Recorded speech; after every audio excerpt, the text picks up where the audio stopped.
Is that a tree? What's hanging from it?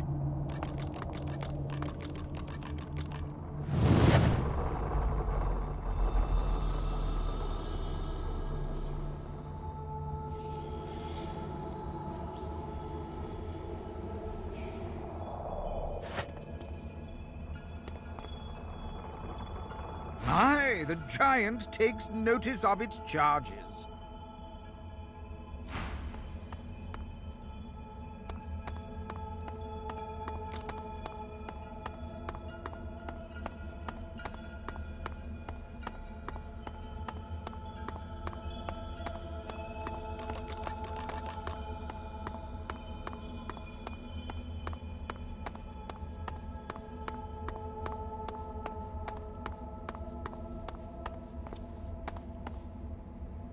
Must be a way across.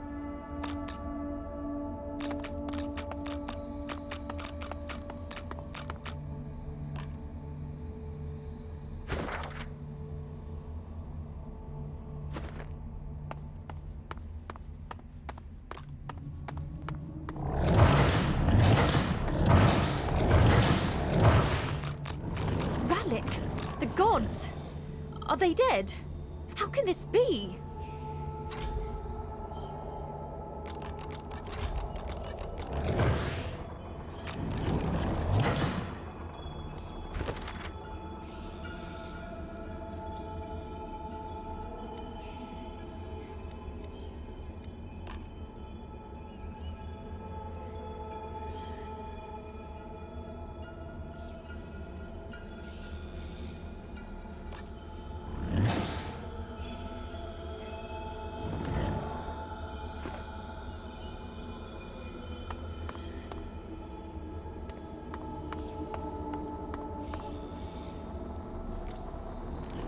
Ralik hangs limp from the tree, cursed branches constricting him, snake-like from foot to shoulders.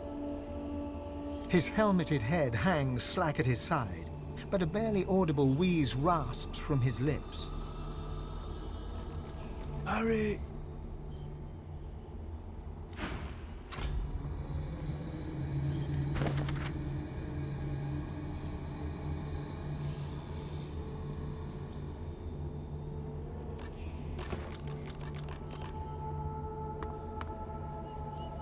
Amadia hangs before you, her face cut and bruised, her chest barely moving. You think you see a tear run down her cheek. You lean in. That's no tear. It's sauce. The shimmering liquid is seeping from her wounds and dripping to the ground below her.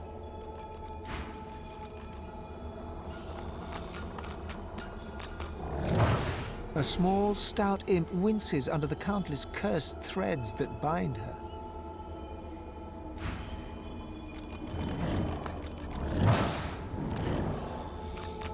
Before you hangs a great ethereal orc, his face twisted in a knot of pain as cursed tendrils constrict him.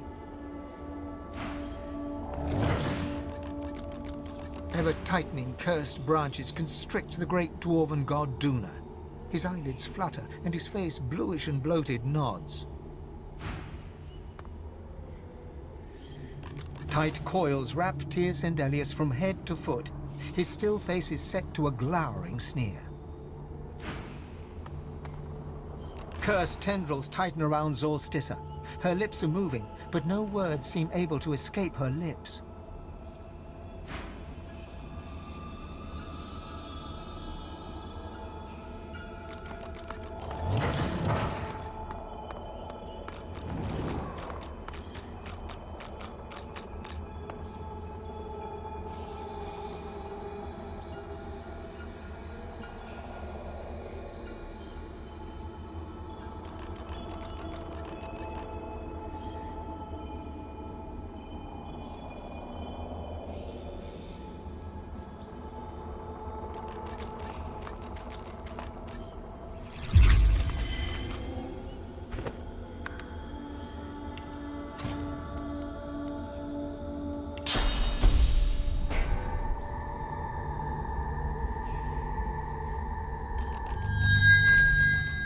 As the cursed branches slither away from Ralik, he raises his head. Green eyes glint with sudden fire from behind his helmet. Are we the first? The others, do they hang still upon the tree? He strains at the ethereal ropes that bind him, resisting their grip. You must make haste. I am bound, but not defeated. Not yet.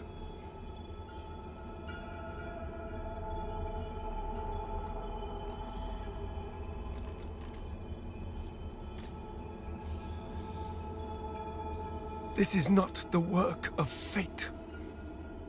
It is the work of the void. It will come for our people. It will destroy us all. You are my chosen. Now you must become the champion of our kind, the champion of humanity. I have survived our enemies. You must do more than that.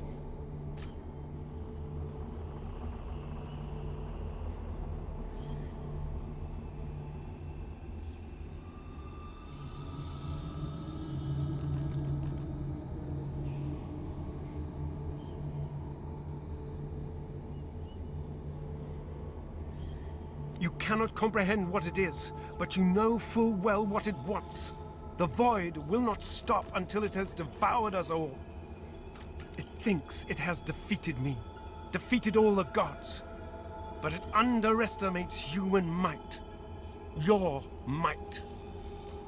His eyes flash bright green. He struggles against his binds, to no avail. You will show it. You will show them all. You have already unleashed some of the powers locked within you. But there is a great well of possibilities still untapped.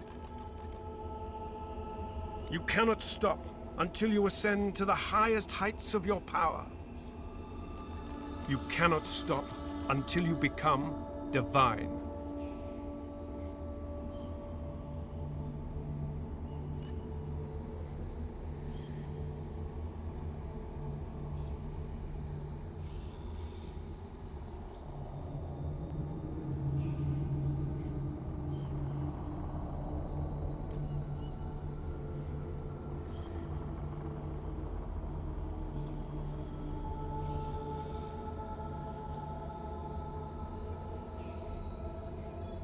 He opens his mouth to respond, but stops and tilts his head, listening for something you cannot detect.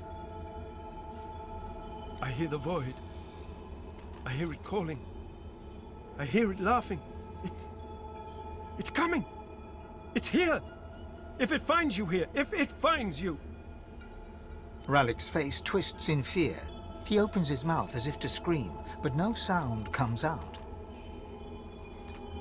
White-hot cold pierces your heart like a blade. You are frozen to the spot. The burning cold pumps through you like a curse, and then...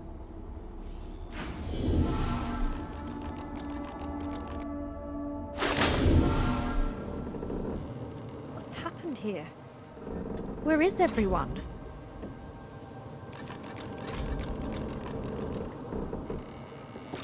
Well, at least they added a shrub to the ghastly place.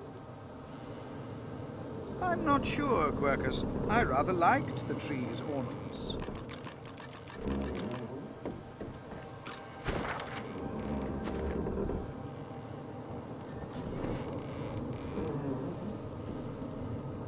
The same troubled look is visible on each face. You've seen the gods beaten and defied, strung up as a warning.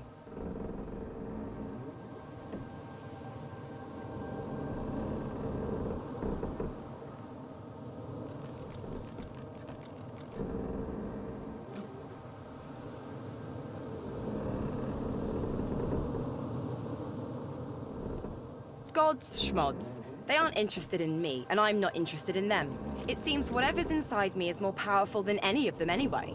Or at least more cunning. What can yet be blessed, can yet be restored. One way or another, divinity will survive. Through all of you, and all of me. The gods are dead. Long live the God-woken. If the Seven should indeed come to nothing, I'll be ready to take their place.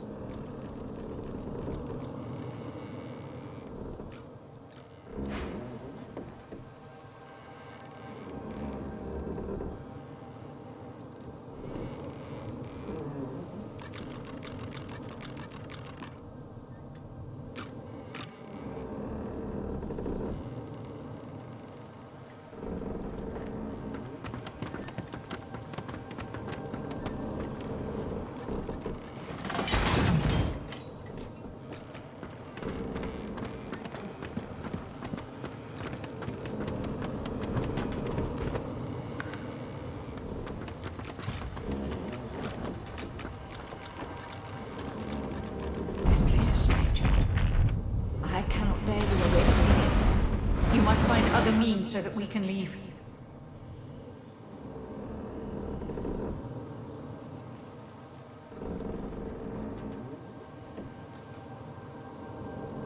The one who brought us here.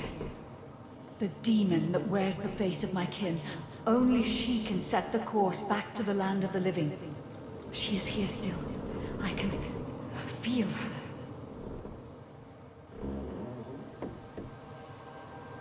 Death washed over me as we entered this place.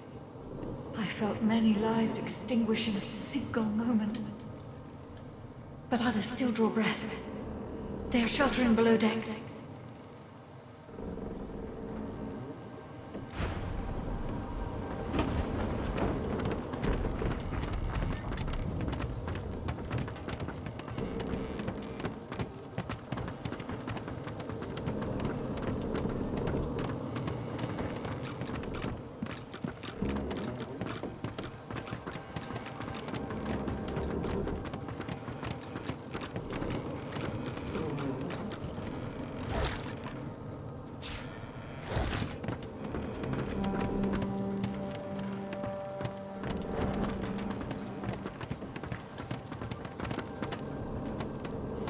Melody got me here. Maybe she can get me out.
Where is everybody? Hidden away somewhere, safe from the storm. I hope. Not a soul down here. Just stillness.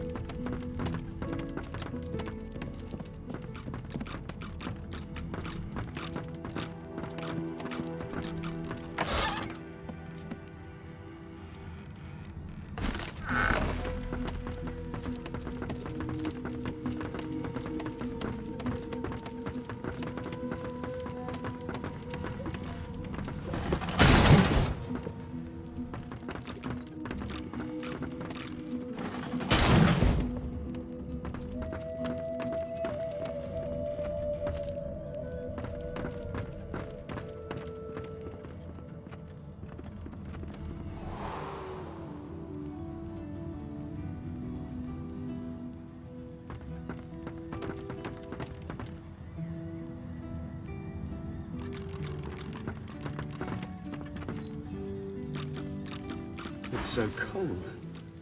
I haven't felt cold in centuries. What happened? I just remember... Oh no. No, that can't be right.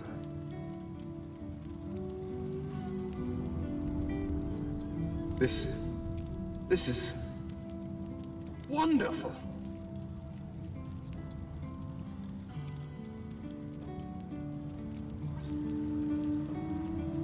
What a fascinating experience! And I will be able to spend eternity studying you creatures. No more having to watch from the shadows. No more having to walk mysterious social tightropes.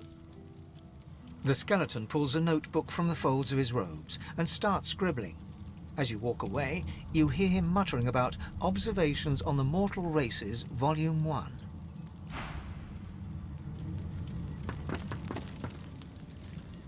People are going to perish.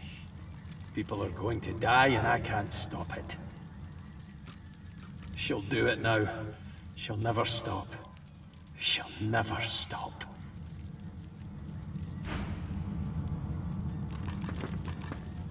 Ifan's spirit stares at you, seemingly through you. There is neither affection nor blame in his expression. He gives no sign of seeing you. Ifan's eyes flicker rapidly from side to side, as if trying to take in an expansive sight.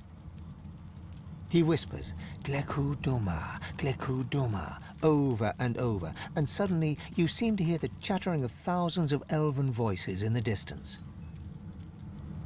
Then, before your eyes, his spirit dissolves into the sound, his own voice joining the cacophony that you can hear.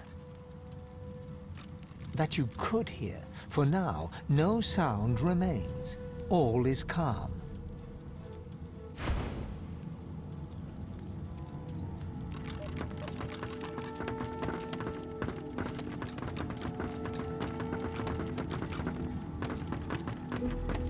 Where have you been? I can't keep this up much longer. We need to go.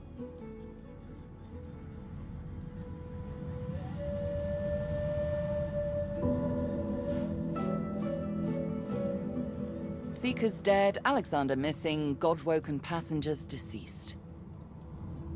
And unless you want to die too, we need to go. Now. There's no time. I can't hold us here. Brace yourself. This might hurt. A lot.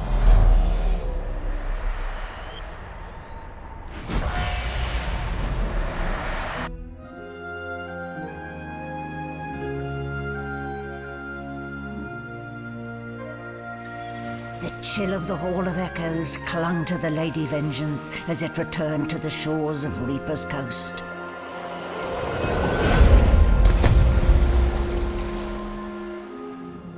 The Godwoken were alive, but what of the gods?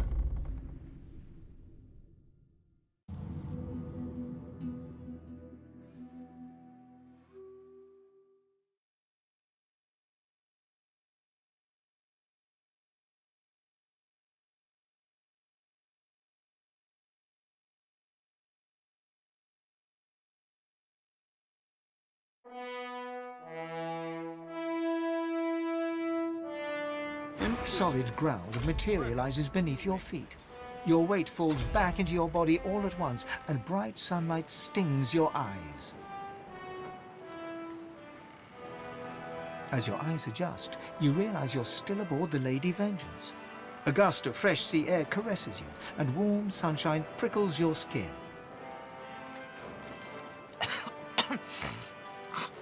Oh, one moment, please. Oh, just a moment. Malady explodes in a fit of retching that racks her body. At last, she sneezes and expels a glob of something shiny and silver onto the deck. It wriggles quickly off the siding and plummets into the sea with a splash. Ah, better. Let's not do that again anytime soon.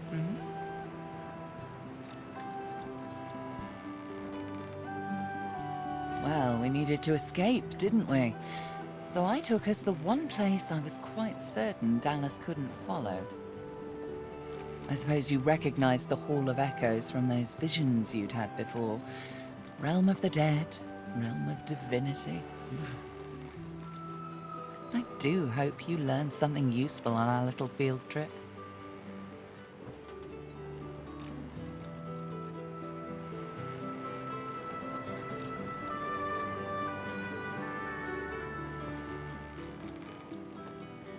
Desperate how?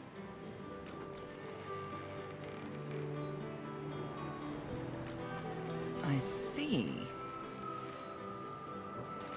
So, your god seemed uncharacteristically frightened, told you the void was coming, and that only you could ascend to divinity, after which you felt a cold deep within you. Well then, it sounds like you need to ascend, doesn't it? And quickly. She inspects her fingernails with great attention, then looks up at you from under an arched eyebrow. Did they mention how you were meant to become the next divine?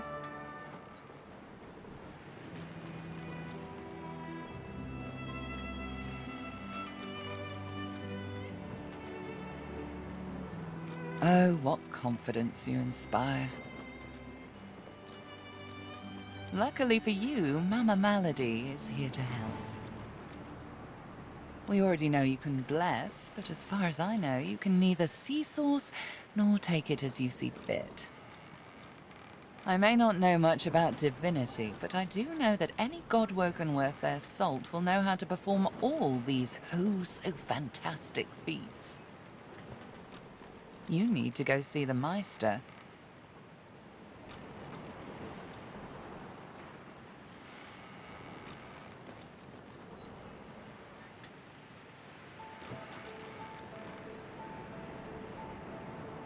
As have I, but not in the ways a true godwoken can. Forget those ghastly little jars and wands to which small people must resort. You ought to be able to see and speak to the spirits that wander our realm, and you ought to be able to extract the source they leave behind, too. All this just by your little old onesie. No devices, no gimmicks. When you're done, you'll be able to amass and unleash quantities of source so great the Lucian himself would blush. I quite look forward to seeing it. Oh, she's got one of those things in Driftwood, you know, the building where people go and they do things inside of it. A home, that's it. She's got a home in Driftwood. Give me your map. There you are. Tell her I sent you and she'll handle the rest. You're at the beginning of a long journey, Godwoken. Long, but exceedingly interesting. Now, I must be going, and so must you.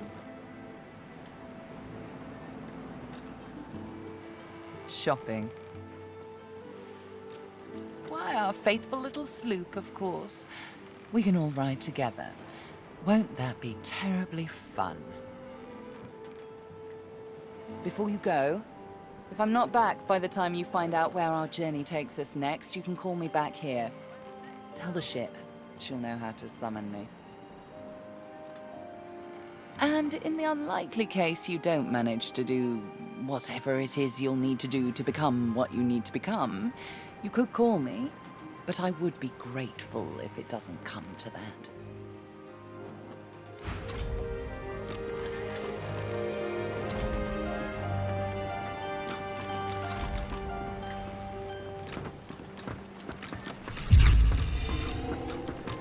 Damn it, is nowhere safe. Red-robed lunatics at sea, those void-woken seedlings in the swamp. It all points to the great acorn. It's coming, Quercus! What if it's too late, What if the Knights of Dre are too far ahead in their plans? At least here, our shield's ignorance can be forgiven, Quercus. The Knights of Dre do not go out of their way to boast about their existence. You know their order, my friend.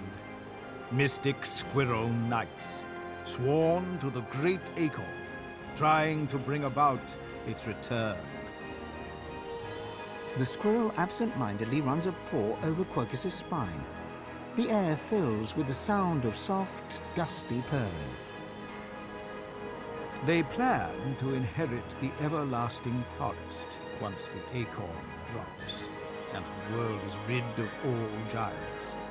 They believe that only the arboreal will and should survive.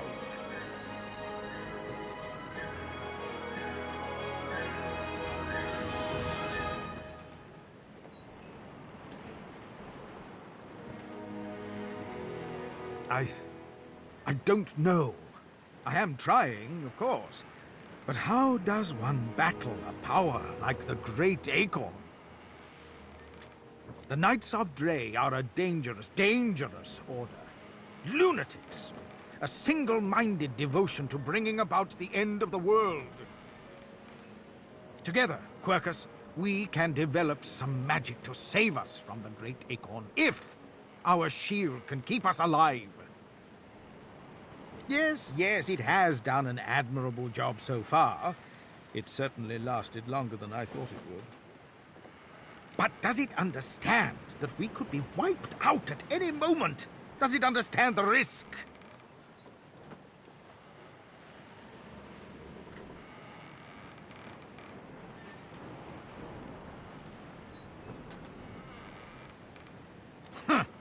Trust. Do you remember trust, Quercus? I'm not sure I do. Well, yes, of course I trust you, Quercus. You're different. But perhaps we should show a little faith in our shield, too. The squirrel reaches out and touches your ankle, sending a hot flush rippling through your body. Your mind's eye sees new potential spells swirling before it. Now, listen carefully, shield. The plan is thus. Do not die. If the shield can hold up its end of the bargain, we might just have a chance to complete our research. We might make it yet, Quercus.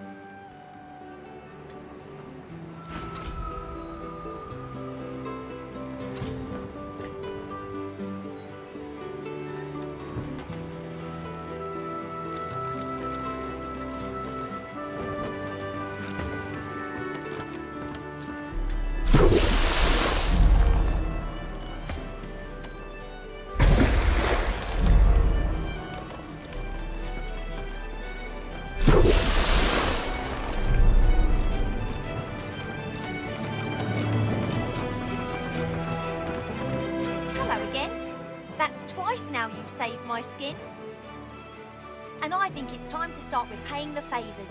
I could fetch some stuff you need, maybe. Ma always said I was a great runner.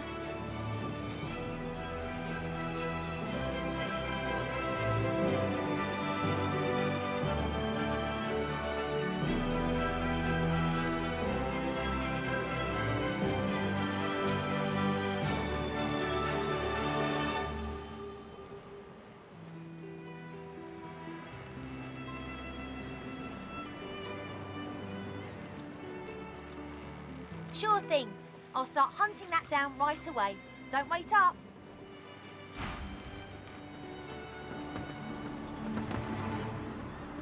Hail, friend, and remember, in Lucian's love there could be no wrong. I expect Malady has an answer to that. It seems she's got it all in hand.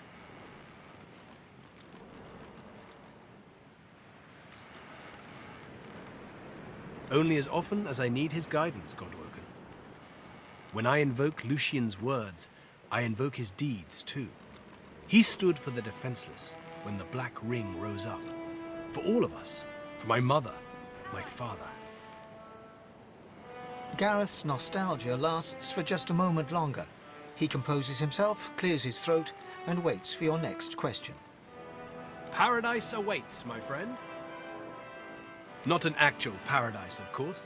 I don't think there's such a place in all of Rivellon. Paradise Downs. My parents still sow the soil there. And if the Order hadn't called me to its ranks, I'd still call their farm my home. I miss it. I miss them. They've been forever understanding of my duty. But I admit, I've been neglectful. I have some wrongs to right.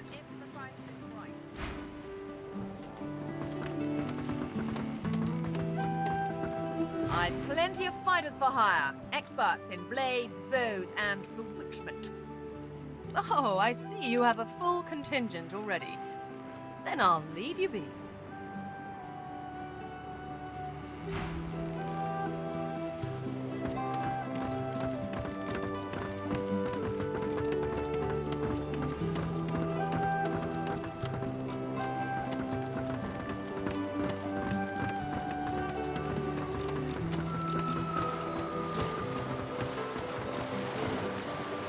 coast lies nearby. When you are ready to sail elsewhere, I shall bring you there.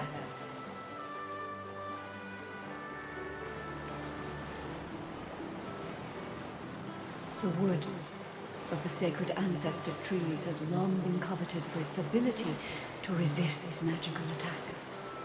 The consciousness of the elf within was always lost when they were uprooted, though. I am different.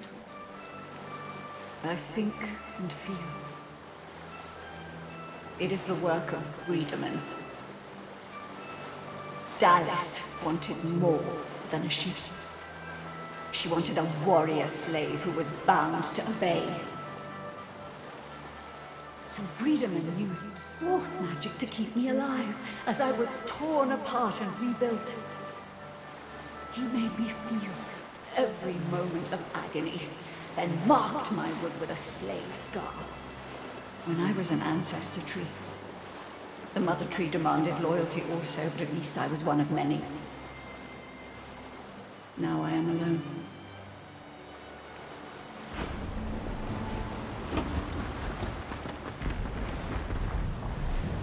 Go on then.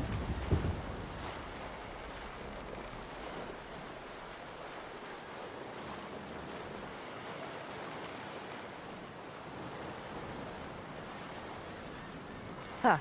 A tale of cloaks and daggers and daredevilry. Are you up for it? Wonderful. She bows with thespian flair. Imagine a black room. It's been your room for years. You know it by touch more than sight, for it's always dark. And when I say always dark, I mean always dark. You're either in the room or in the box, for it's in the box that you travel. You're only let out at night, because you only hunt in the night, with the Master's voice in your ears urging you on. And after it's done, you lie down in the box once more, with wet hands and mad red thoughts.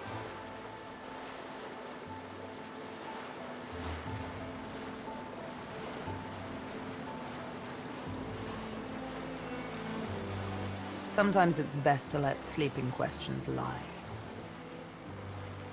The thing is, the box didn't break me, though I confess it taught me to hate. One night, I killed a scholar. With my needle through his fragile old skull, he fell headfirst upon his writing desk, blood mingling with spilled ink. It's when I saw the ink that timid thoughts of rebellion first bloomed. Back in my dark room, I dipped my needle that killed the scholar in his own ink, and engraved his name in my skin. I'd remember him. I'd honor him with vengeance. His name was the first, but many more followed. Of course. She bares her left arm and shows you the name. You softly run your finger across it. Mindarin. He was Turashar, a keeper of stories. I'm sure he was loved by many. People like him, the beloved dead, they kept me going. Then, one day, it happened. A gush of wind, a sliver of light. Light! I hardly knew it for what it was. A simple oversight that comes with habit. A door, left slightly ajar. That was all I needed to feel a rush of blood, a thirst for liberation like never before. I tore at the shackles that kept me chained to the floor, iron thick as a smith's wrists. Of course they wouldn't budge, they never did before. But now that I saw the light, something welled up inside me, a raw and undeniable burst of power. The shackles broke, and next thing I knew, I was free. I stood alone outside the ruins of a fortress, snow-capped peaks all around me. But the sun, oh, the sun. I had risen as if from the grave, and she kissed me back to life.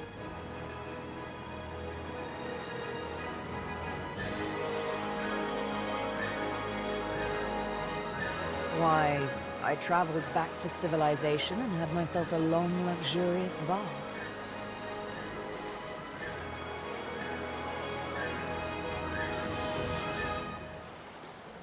I was given my needle by the master. Guess I'm just sentimental like that.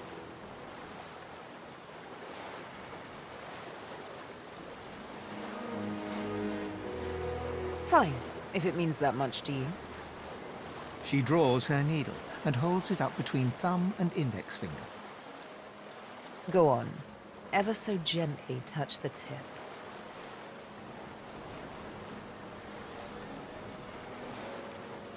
Scaredy cat.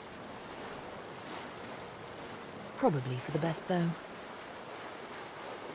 Sabine, this needle was forged in an altogether different world. It wasn't wrought upon a crude anvil hammered into shape with rough blows. No, it was cast with demon precision. It is absolutely priceless, and it's yours. The Master's own words. And he was right. As an instrument of assassination, it's absolutely priceless. But one day soon, he'll find out just how much he overspent on his gifts for little old me. Just why this needle is a girl's best friend. One might say I'm a bit of a sucker for poetic justice.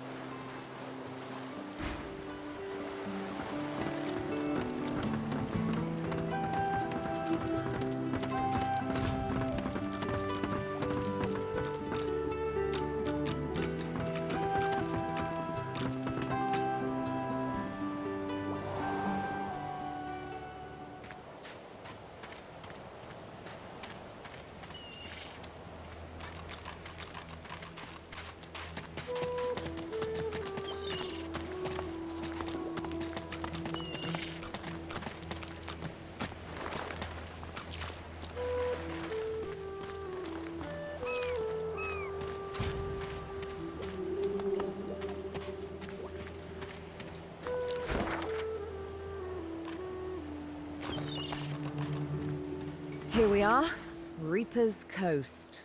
We made it.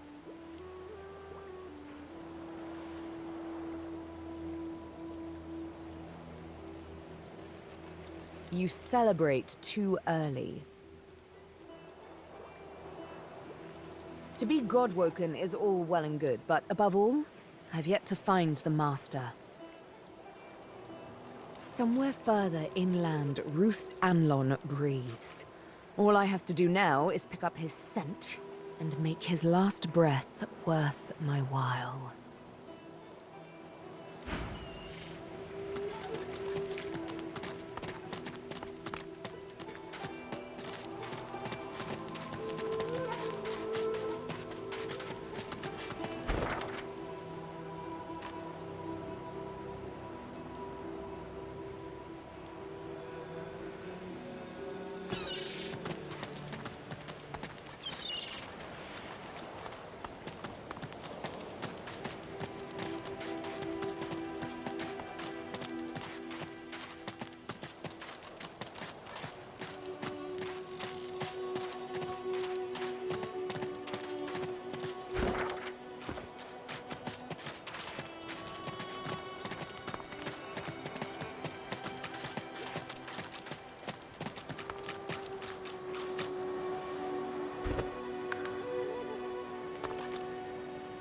This shrine fills you with a sense of peace. It is a safe haven. You no longer look without, but within. You understand where your path must take you.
That doesn't sound promising, does it? Makes my bones itch.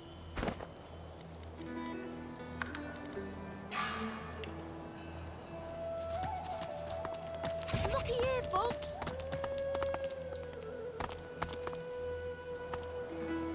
The little boy lobs a stone across the river. It makes a long arc before plunging into the water below. Oh, Ma! Are you all right? Ma! Huh? Please, you have to help her.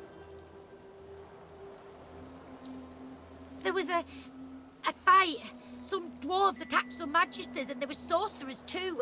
And then the bugs came. Those void things.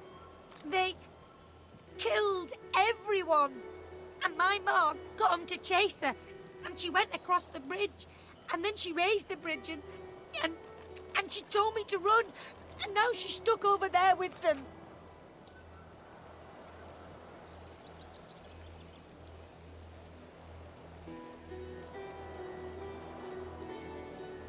Not without Ma. Family doesn't just leave each other.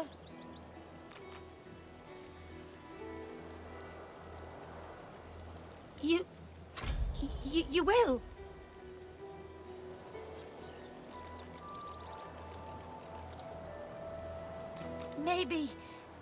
Maybe you can cross the river then. Ma lifted the bridge, but there's got to be another way, right?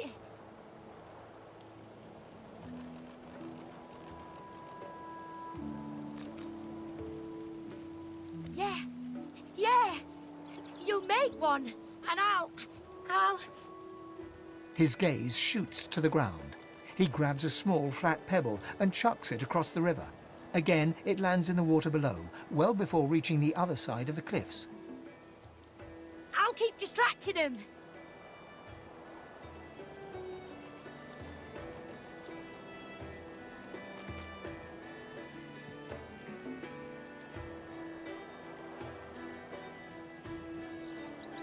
He performs a Divine Order salute.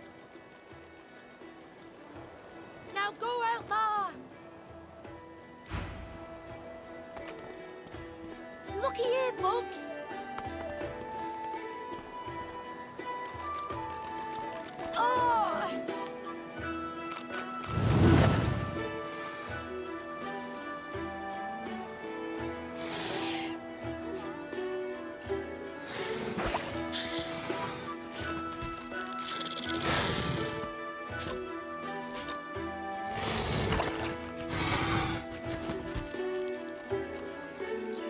Looky here, bugs.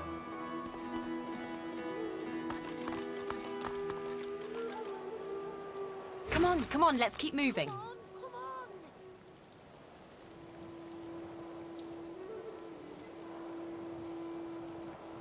What, this old gaggle of weirdos?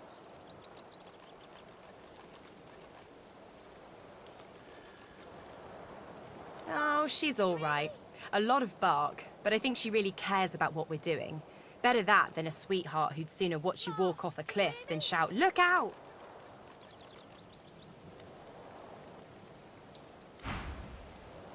Looky here, bugs.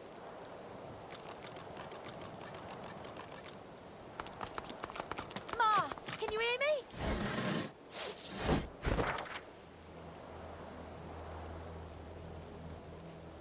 Looky here, bugs.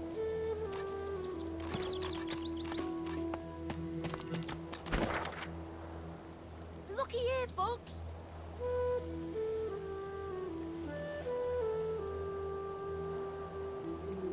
Ma, can you hear me?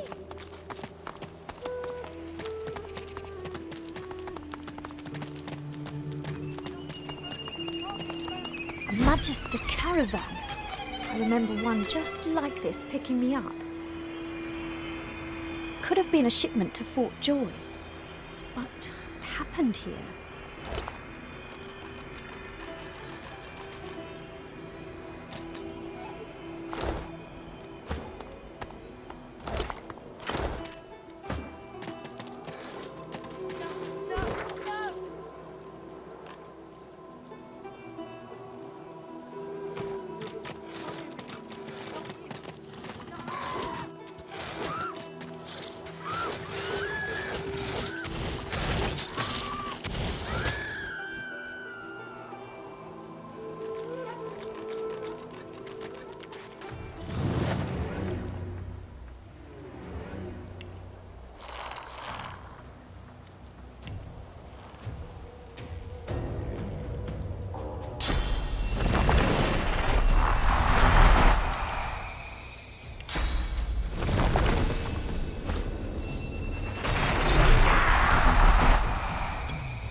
happened here?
A dying shark lies gasping on the sand, bleeding from the mouth and gills. It turns its dark and soulless eyes to you. Its bloody gills open in search of water, but find only air. It gasps in the air, struggling for the breath to speak. Its own blood froths at its mouth. No! Die here! Monsters in the water! Monsters in the deep!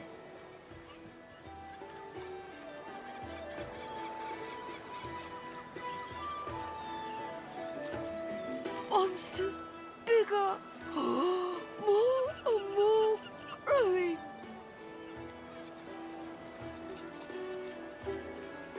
It summons the energy to snap at you, thrashing in the sand. You jump back. No! Die here! Monsters in the water! Monsters in the deep!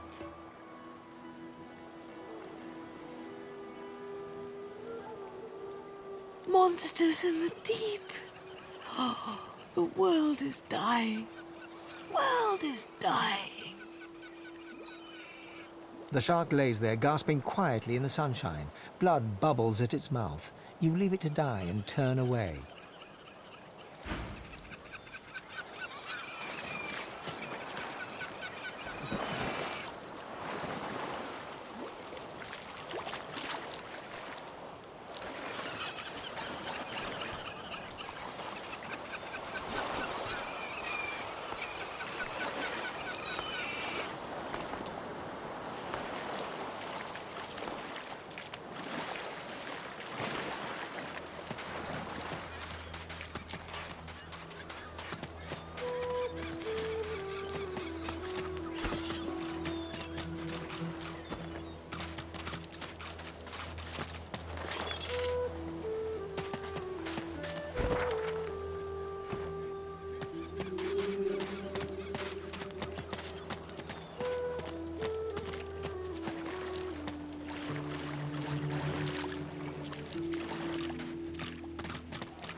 Can't be real.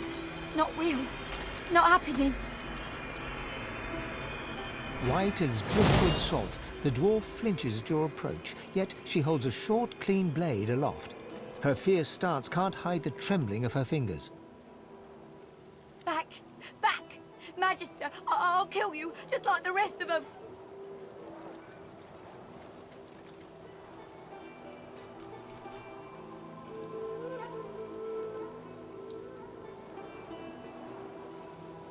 She slumps, all bravado draining from her. No. I've never seen anything like those beasts before. Are they gone? Her eyes widen and lose focus, as though she's seeing something played out before them. Her voice is shaky when she speaks. Those? Yes. Worst ones I've ever seen.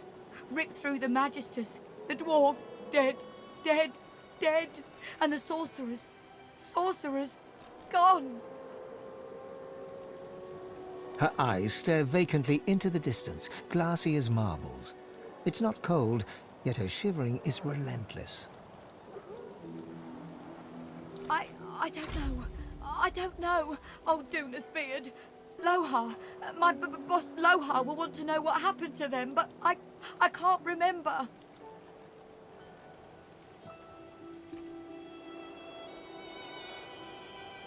For helping the sorcerers. We thought we could help them against the Magisters, but... She flinches at the slightest rustle of wind through the long grass. Terror in her eyes, she stumbles away from you.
baby egg gone for good. Help! Help! Help! Help! Marge? Marge knows. Marge saw. Ask Marge. Yes, yes, you look just the type. Egg thief. I knew it. I found the culprit. Tell that to Big Marge, if you dare.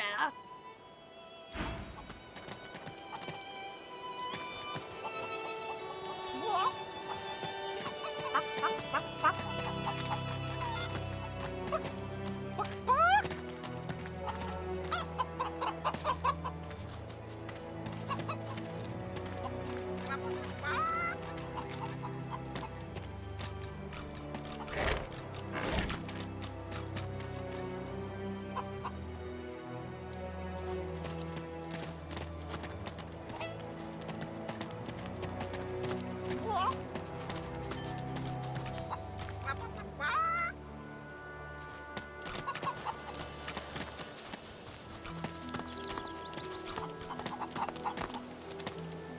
The kid is whistling an off-key tune as he strolls about shiftily. He raises an eyebrow at your approach, but says nothing. Ain't up to Al. Just looking for someone. Sina, Ben Mesd.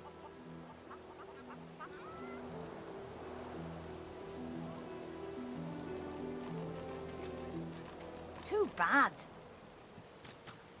The kid shoves his hands in his pockets and ambles off, resuming his tuneless whistling.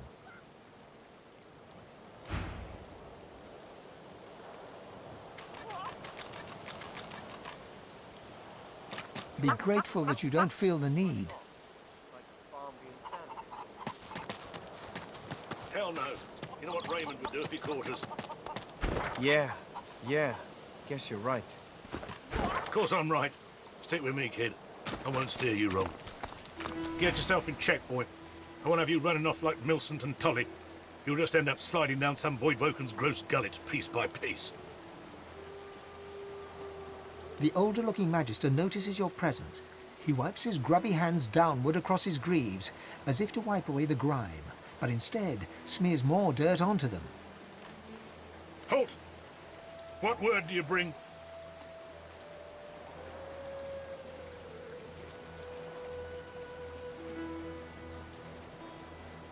His face goes pale, and his eyes open wide. The Magister that greeted you remains stiff, as if enduring a harsh wind. The Voidwoken come. Hush, Fader. You may pass, traveller. Dare say you'll be aching to leave before long anyway. But before you do, find Raymond, the White Magister. He'll want to know what you've seen. Be quick, mind. He's set to sail any moment. He nods his head in the direction of the bridge, but offers no other instructions. As long as you stay put, you'll be safe. Are you sure? Them sorcerers from the caravan? They'd be daft to come back. And as long as there's no sorcerers, there's no Voidwoken. You're fine as long as you don't go wandering.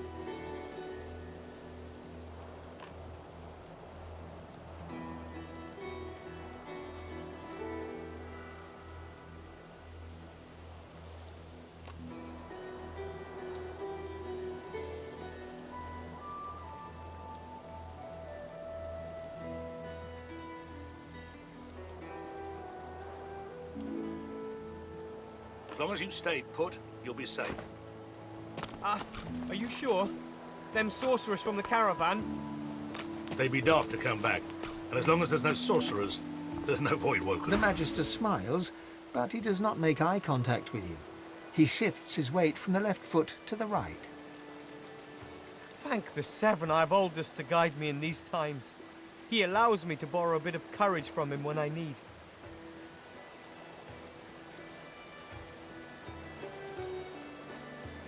It's only a matter of time, you know? Outside Driftwood, not even the sharpest blades can protect us from those things. Inside, a killer roams. One with a Magister grudge, it seems. Our numbers dwindle. I'm hardly fit to protect. I only hope to survive. I know they disappear without a sign. Magister Carver's looking into it, but it's been so long since we've talked, a dwarf could have grown 3 beards by now. Farewell. As long as you stay put, you'll be safe. Are you sure? The silent monk, like every other, has nothing to say. As long as there's no sorcerers, there's no void woken. The silent monk's stitched lips are the color of sea ice. The expected happens. Nothing.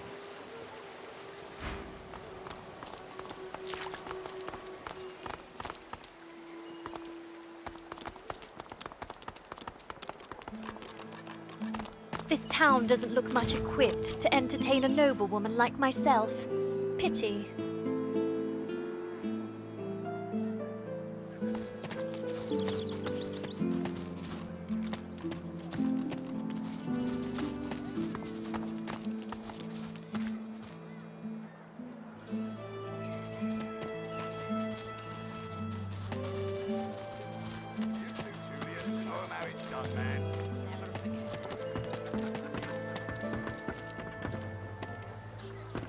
Don't let up now.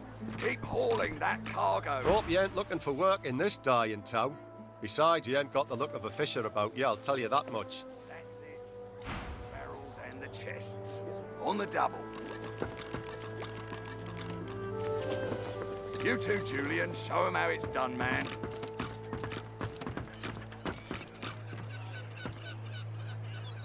Raspy gusts of breath wheeze from the creature's badly mangled mouth as he lifts and drops cargo with automaton-like precision. That's it. The barrels and the chests. On the double. By the sun, these sacks weigh like lead. It's a disgrace I have to toil like this. I'm a magister, not a damned silent monk. Don't let up now. Keep hauling that cargo.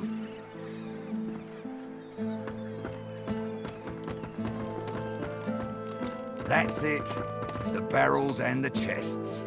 Go on, you mute sacks of flesh. Put your backs into it. I'll not lose another day to the tide. The Lord Dread awaits. Its sails billow with Dallas's breath. The Magister stops barking orders. He sniffs the air like a predator, turns to face you, the wolf eyeing the deer.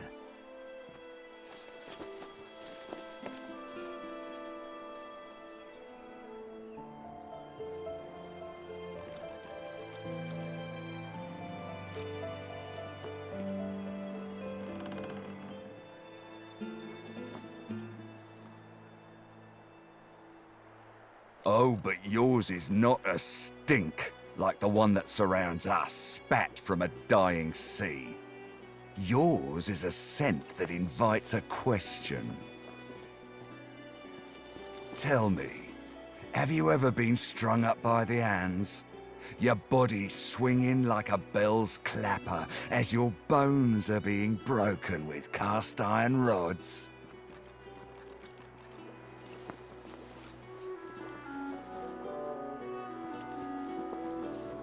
I inquire because I enjoy painting a picture with which I'm so very intimately familiar. He licks his lips. Dry flesh turns wet. See, I'd like to string you up too. Rack you with rods and leave you dangling over a puddle of your own blood and piss.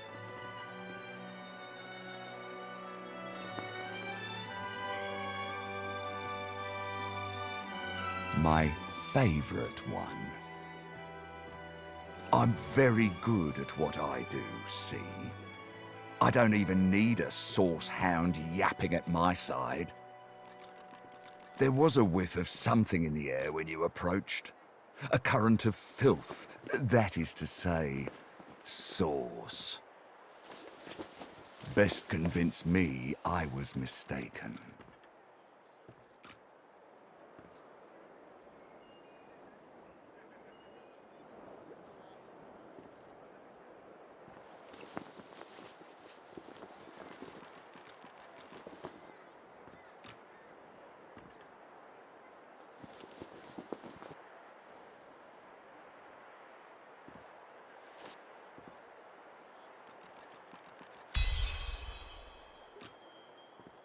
He leans in closer and sniffs the air once more.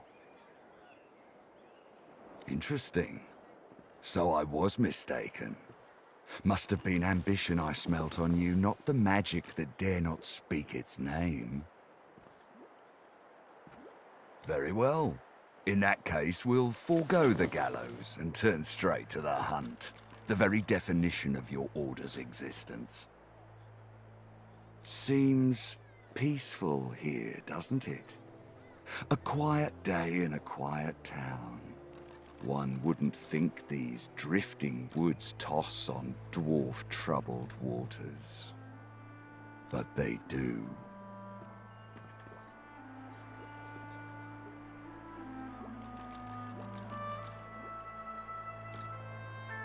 I'm quite capable. But as you can see, I'm also preparing to set sail. And who will deal with them when I'm gone? Consider for a moment the dwarf. What is he? A mule? A beast of burden? But some defy that role. There are rats among them, dancing to their rat queen's tune. I've need of a rat catcher.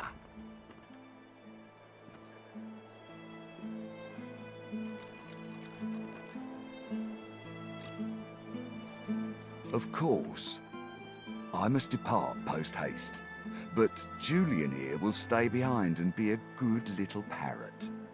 Ask and he will answer. Stay behind? But I've my orders. Same as you. Dallas.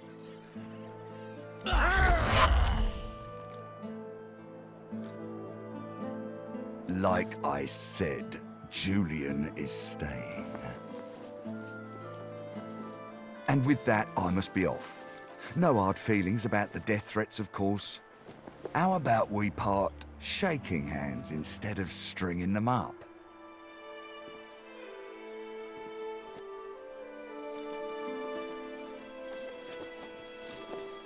How very heartwarming. One last thing. The Magisters here are diligent men and women. A stranger like you may run into troubles with them. Should this happen, just wave this piece of parchment in their eager little faces. My signature will placate them without fail, I assure you. Adieu and good luck. The Lord Dread awaits.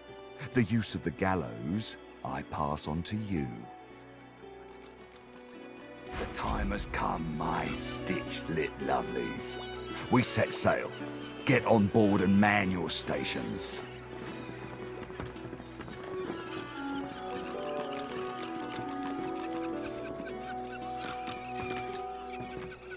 Left behind like a dog.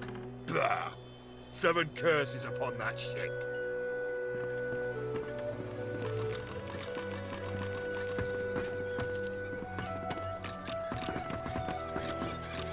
The Magister is rubbing the dirt off his robes, none the worse for wear, apparently, from the blast of magic that knocked him off his feet.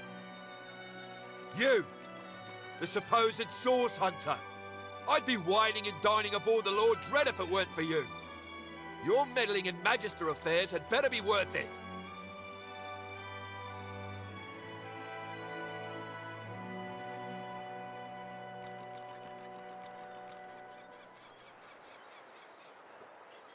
A man of stature wouldn't be moored on a dock with no one but dead fish for company.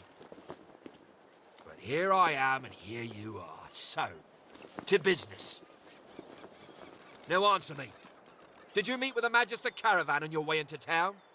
The hour's growing late and I'm beginning to worry something might have gone wrong. By the Bishop's bones, you saw it! Out with it, woman! What happened?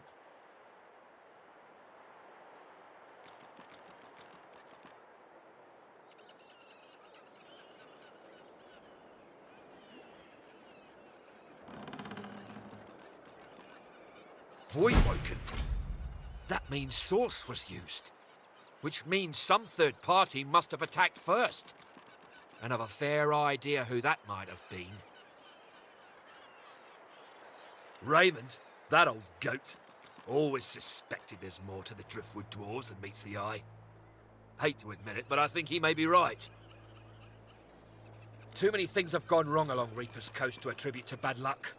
Magister's ship sinking, weapons disappearing, and as you've seen, a caravan attacked and destroyed. Rumour has it the Dwarvian Queen herself is behind these acts of sabotage. That is what I want you to prove.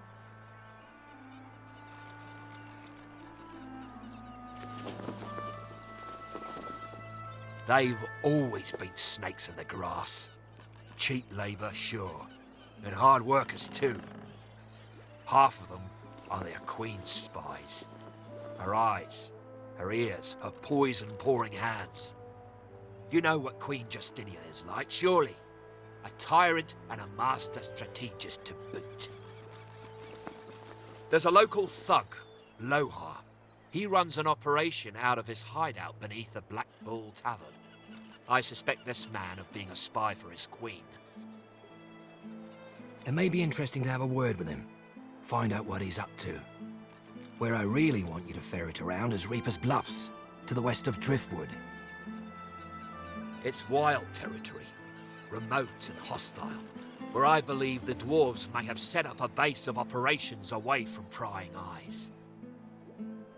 Should you find any such place, and better yet, proof that Lohar is working on behalf of Queen Justinia, you will be handsomely rewarded, I assure you. In that case, go forth and let the hunt commence!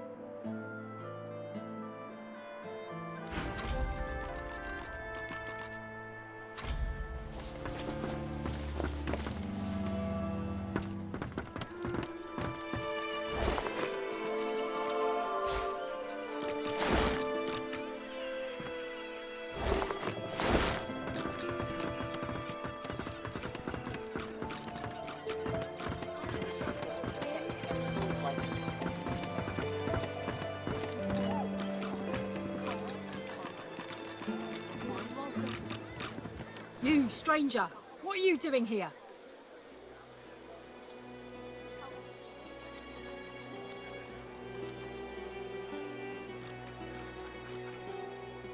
I'm someone investigating the disappearance of 4 Magisters. There's a sorcerer stalking these streets, an affront to our order. Several brothers have gone missing. Now tell me, have you seen a man in a grey cloak, grey beard, carrying a satchel, perhaps?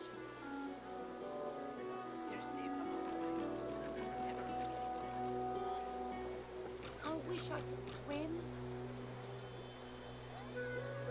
The Magister's eyes narrow, and her lip curls as she assesses you. It's vital that you report anything unusual. We must know. Is that clear? This fish is ugly. He arrived in Driftwood some days ago, dressed as a tinkerer. He bought and sold a few knickknacks, but we thought nothing of it until our brothers started vanishing. As soon as he knew we were onto him, he ran. We think he's hiding in here, but he's a canny one. Now, be on your way. Who knows where he could strike next?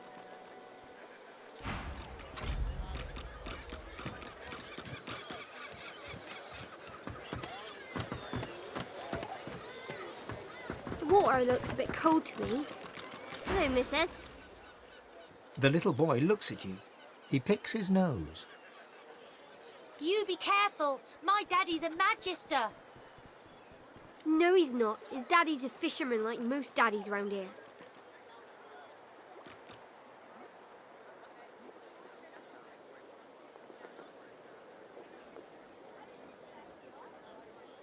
We're waiting for our friend. He went for a swim. He'll be back soon. He went swimming all the way to Fort Happy. Fort Joy? That's what I said. Fort Joy. He's going to find his mum and bring her back.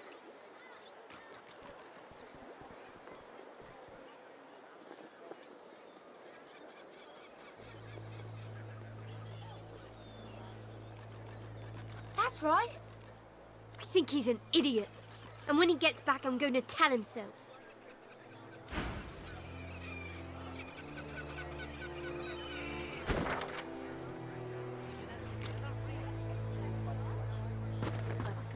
Joe's a good swimmer. Cold, poison. But wide woken. You're safe among friends. Never forget it. Hello, lady. The little boy beside her looks at you. He picks his nose. We're waiting for Joe. Hello, lady. The little boy beside her... We're waiting for Joe.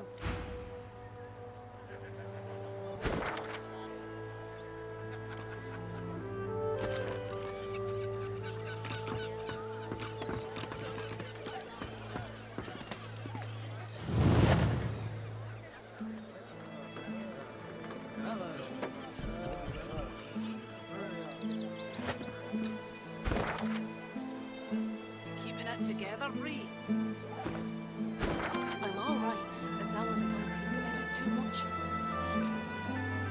You're safe among friends. Never forget it.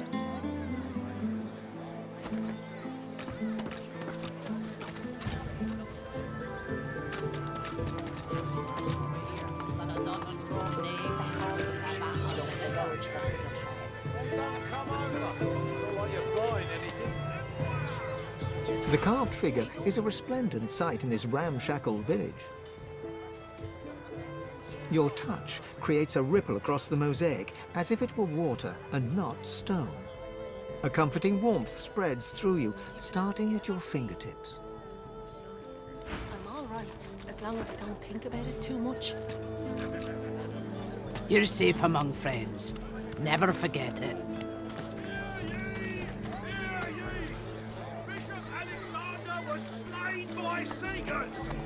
More humans! Just what we needed.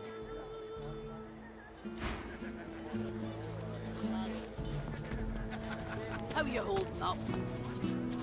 You needing supplies? I'd stock up if I were you. It's madness out there. Never seen anything like it. Anything more? It's all well and good for you with your rations. We've got to take what we can get. Keep joking, Paul, for you let that bitchy soldiers from a south floor. Insubordination!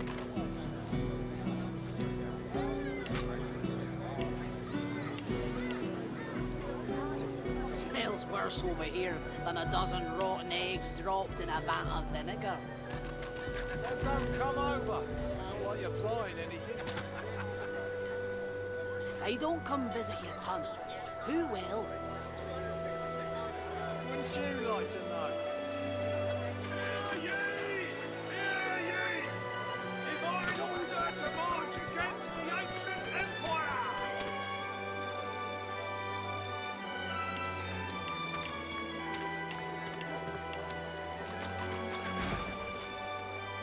Until later, then.